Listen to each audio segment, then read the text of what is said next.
पूर्व सांसद प्रज्वल रेवन्ना को एक विशेष अदालत ने बलात्कार के मामले में दोषी करार दिया है। यह मामला देश और कर्नाटक की राजनीति में काफी चर्चित रहा है, क्योंकि प्रज्वल रेवन्ना न केवल एक पूर्व सांसद हैं, बल्कि पूर्व प्रधानमंत्री एच.डी. देवगौड़ा के पोते और जेडीएस नेता एच.डी. रेवन्ना के बेटे भी हैं। आइए जानते हैं मामला विस्तार से। यह आरोप किसने लगाया? एक 47 वर्षीय महिला जो प्रज्वल रेवन्ना के फार्म हाउस में घरेलू सहायिका यानी हेल्पर के रूप में काम करती थी, उसने प्रज्वल पर बलात्कार, शोषण और धमकी देने के गंभीर आरोप लगाए थे। महिला ने आरोप लगाया कि उसे कई बार फार्म हाउस में अकेले रखा गया और प्रज्वल ने उसका शारीरिक शोषण किया। आरोपी ने शोषण की वीडियो रिकॉर्डिंग भी की और महिला को धमकी दी कि वह इसे सार्वजनिक कर देगा अगर उसने किसी को बताया।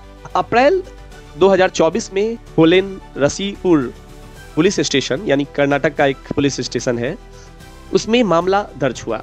विशेष जांच टीम एसआईटी गठित की गई और केस की विस्तृत जांच शुरू हुई। एसआईटी ने अप्रैल 2025 में अदालत में चार्जशीट दाखिल की, जिसमें बताया गया कि पीड़िता को कई बार बलात्कार का शिकार बनाया गया, वीडियो बनाकर उसे ब्लैकमेल किया गया और यह घटनाएं कोविड-19 लॉकडाउन के दौरान ज्यादा हुई। 1 अगस्त 2025 को बेंगलुरु की विशेष अदालत ने प्रज्वल रेवन्ना को दोषी करार दिया। यह फैसला अदालत में महीनों की सुनवाई और तकनीकी और डिजिटल सबूतों के विश्लेषण के बाद आया।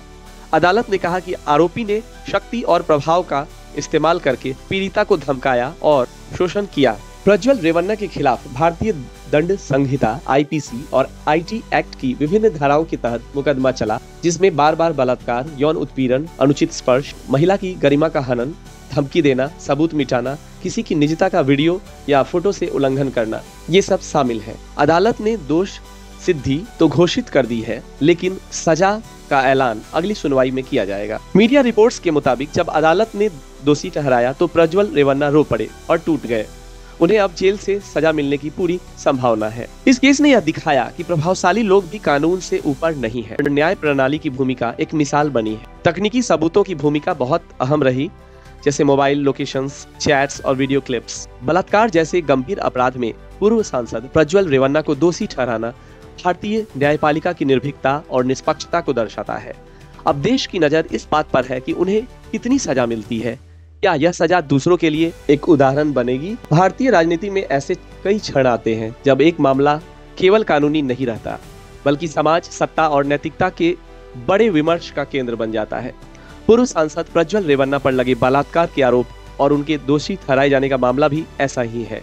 यह न केवल एक व्यक्तिगत आपराधिक मामला था, बल्कि इससे जुड़े राजनीतिक, सामाजिक और नैतिक पहलुओं ने भी व्यापक बहस को जन्म दिया। प्रज्वल रेवन्ना केवल एक सांसद नहीं थे, वे पूर्व प्रधानमंत्री एच.डी. देवगौड़ा के पोते हैं और एक ऐसे राजनीतिक परिवार से आते हैं जिसकी कर्नाटक में गहरी जड़ें हैं। लंबे समय तक भारत में देखा गया कि राजनीतिक पहुंच और प्रभाव कानून की पकड़ से बच निकलने का माध्यम बन जाते हैं, लेकिन इस केस ने यह संदेश दिया कि सत्ता आपके अपराधों की ढाल नहीं बन सकती अगर न्यायपालिका निष्पक्ष और दृढ़ हो। पीड़िता एक मध्यम वर्गीय घरेलू सहायिका थी, जिसके सामने न केवल सामाजिक शर्मिंदगी बल्कि राजनीतिक प्रभाव का भय भी था।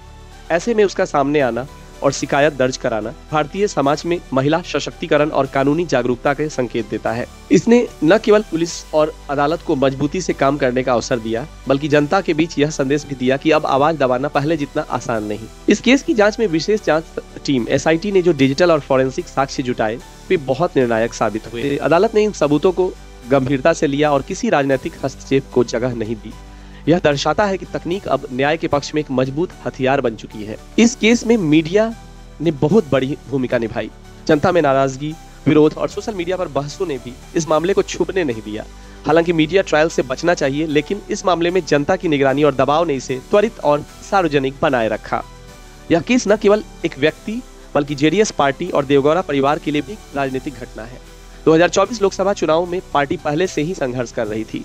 अब यह मामला उनकी साख और जनविश्वास पर चोट है। आने वाले वर्षों में यह केस पार्टी की भविष्य की रणनीतियों को प्रभावित करेगा। यह केस भारत में बदलती न्याय व्यवस्था, महिला जागरूकता और सत्ता के दंभ पर एक तीखा प्रहार है।